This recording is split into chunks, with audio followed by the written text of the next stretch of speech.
Öncelikle geçmiş olsun teyzeciğim. Neler yaşadınız burada? Beşinci gününe girdi. Deprem başlangıcından bu yana kadar biraz da anlatmanızı isteyeceğim. Zaten uyuyorduk biz. Önce hani çoğu zaman sarsıntı oluyordu. Öyle hissettim ama sonra betonlar üstüme düşünce kalktım. Oturdum. Olan vardı zaten. Olan geldi, anne dedi, kapıyı açamadık. Depikledi. Aşağı indik. Sırf montumuzu zaten emanet aldık, aşağı indik. Sabah kadar dışarıda bekledik. Sonra yağmurun önünde bekledik. Bir komşumuz vardı. Arabayı verdi, orada oturduk. Sonra olan geldi Antep'te. Akşam bir gelin bir köyde oturuyor, oraya biz gittik ama gündüz gidip akşamı bugün işte keşke erken afet ulaşsaydı çoğu insanı kurtarırdı ama gelmediler.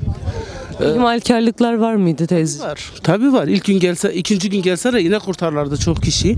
Ama gelmediler. Şu an birçok pazarcık yok durumda. Yani evlere bakmayın siz. Ölü çok. Köyler hasat durumda çoğu köy. Şu an akşam işte biz geldik, bir çadır ayarladık.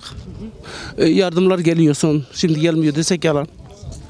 Herkese teşekkür ederiz. Birçok yardımlar engellendi devlet tarafından. Bunun Biliyoruz. İzmir'de gelen yardımlar, mesela dışarıda gelenler kendi etiketiyle gönderildi. Onda haberlerimiz var. Tırları köylere yönlendiriyorlar, vermiyorlar. Onları biliyoruz hanım. Yani yapacak bir şey yok. Ama neden bu kadar yani imkan ve olanak sağlanması gerekirken devlet bu kadar çok pazarcığa gözünü kapattı? şimdi zaten bizim köylere kapattılar. Anladın mı? Bizim köylere kapattılar. Bak, AFAD pazarcığa yönlendirildi ama ilk Maraş'a gitti. Ama Maraş'ta ölenler de çoğu bizim köyler. Size onu söyleyeyim. Karşı köylere zaten giriş yok. Köprüler şey olmuş. Ben işte Sofluşan'daydım dün. Tırlar gelmiş ama adamlar gitti, istediler, vermediler. Çoğu köylerde hasar yok ama yine de bugüne şükür kızım. Bu duruma göre, bu depreme göre ölmediğimize şükür edek, daha çok hasat verebilirdik. Binalar ayakta ama yok gibi. Eşyaları öldü. Erken müdahale olsaydı birçok insan da şu an hayatta olurdu. Muhakkak tabii canım. Muhakkak kızım. Muhakkak. Dün birini sağ çıkardılar. Ama daha ölüler çok. İçerideler. Köyler çoğu yok. Kamera çekiyordu sana zaman. Köyler çoğu sıfırlanmış, ulaşılamıyor kızım. Yani kimse de haberimiz yok. Onu söyleyeyim. Telefonlarımız çalışmıyor. İmkanımız yok. Akşam çadırda kaldık, buz donduk. Yani millet çadırları kırkız diyor, millet eşyaları kırkız diyor. Deprem olmayan köyler gelip eşya toplayıp götürüyor. Yani doğru bir şey değil bu. Kızım ne yapalım? Yine de bugüne şükür. Yapacak bir şey yok. Ölenler Allah rahmet eylesin, kalanlar. Ama şunu diyebilirim, yani bu saatten sonra pazarcının, bu deprem olan köylerin kendilerini toplaması yok. Çoğu insan da pazarcı terk eder. Terk edip gitme şeyleri tartışılıyor mu, konuşuluyor mu burada? Mesela bir çalışma yürütülse, binalar yeniden yapılandırılsa insanlar köylerinde, yerinde, pazarcıkta kalmaz mı? Şimdi benim kendi köyüm çok uzak buraya. Benim hiçbir imkanım yok. Yani ne bir tarlam var, ne bir arsam var, ne çadır kuracak bir yerim var. Kiracıydım zaten. Mecbur ben burada ne edeceğim? Büyük bir yere gidip ki bir kendim yer tekrar toparlayayım. Ama öyle de bilmiyorum kızım. Yani ben şu an düşüneceğim öyle ama çok bir şöyle düşünün, çok kişinin düşüncesi de o kızım. Sana onu söyleyeyim. Yapacak bir şey yok. Çok geçmiş olsun teyzeciğim. Teşekkür ederim. Allah şifalık versin. Kalanlar da bir şekilde yok, yardım geliyor. Ama son dönemde geldi. Dün geldi yardım daha. Ondan önce yardım yoktu. Aslında önceki günlerden de akmaya çalışıyordu da hep engellendi yani. Biz bunu takip edebiliyorduk yakından. Buraya girişleri bir şekilde engelleniyordu. Buraya gelen de farklı yollarda geliyor diyorlar. Çünkü ben köydeydim, adamlar geldiler başka bir köye. Bizim o kaldığım köy gitti. Vermediler. Ya verin sana, her köye bir tır verin. Eşya çok.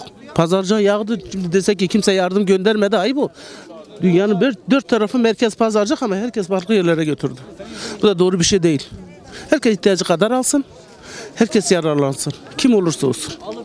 Buraya birçok gönüllü geldi dışarıdan. Yani şu anda görebiliyoruz, bir şekilde yardımlaşmaya çalışıyorlar. Denizde kalıyordu. O da geldi 4 gündür yolda. Bugün geldi, işte biz buradayız. Yapacak bir şey yok. Yani gençlere yazık. Herkes soğukta. Yarın bir gün bir hasta olsa bir ilaç yok, bir şey yok. Şimdi çocuklar rahatsızdı. Ben geldim yerde bir ağrı kesici vardı, verdim. Küçük bir çocuğa verdim. Ama hastane yok, bir şey yok. Buranın belediyesinde herhangi bir şey yok. İlk gün sirenleri çalması lazımdı. Millet dolaşması lazım. Hiçbir açıklama yok ki. Ya siz bir belediye başkanısınız, niye açıklama yapmıyorsunuz? Millet kendi imkanlarıyla bir yere geliyor şimdi. Çoğu kendi imkanlarıyla gitti, parayla işte çadır, madır aldılar. Ama pazarcıkta şimdi yani gidip alacak bir gıda, bir şey yok. Dükkanlar yerle bir. Yani bilmiyorum kızım. Hayırlısı olsun, yine de bugüne şükür. Birçok insana da yazık. Allah yardım etsin, ne diyeyim. Yapacak bir şey yok kızım. Maha kurtar ki. Canet hesap edeyim. Maha kurtar ki yeter. Kızı kime ternayı? Kammeci götü hallar dilenmiş ki ne diysin ter bu. Allah olmayana da versin. Allah herkes beraber olsun, yesin. Biz kardeşiz, bir hep din kardeşiz, bir arkadaşız biz. Herkes yani mağdur kalmasın yani.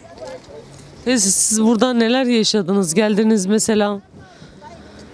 Kendi yerinizdir, kendi topraklarınızdır, kendi yerinizde toprağınızda resmen bu duruma düşürüldü. Bu duruma düştü.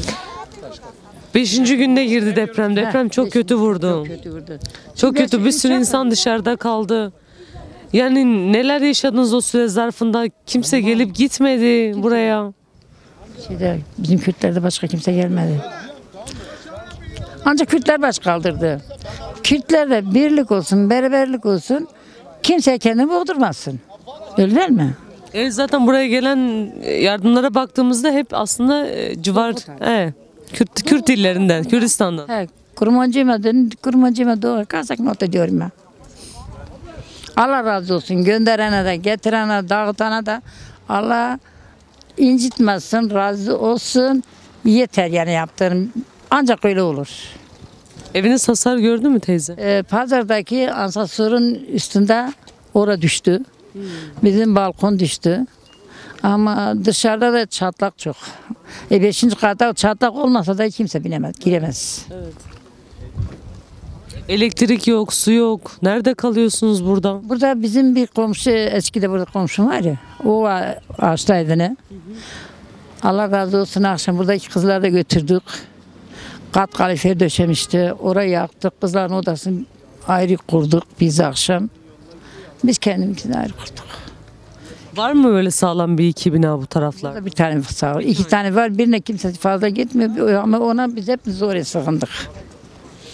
Bizim buradaki kızlarla beraber biz 3 aile sığındık oraya. Allah razı olsun. Devlet ısrarla yardımları burada engellemeye çalıştı. Niye teyzeciğim sence? Niye engellemeye çalışıyordu buraya gelen yardımları devlet? Devlet kurmayacağız da. Devlet kurmayınca da trak George April baksana götüne kamek edare dine kan balokun. Boşu pesin la das kırtın.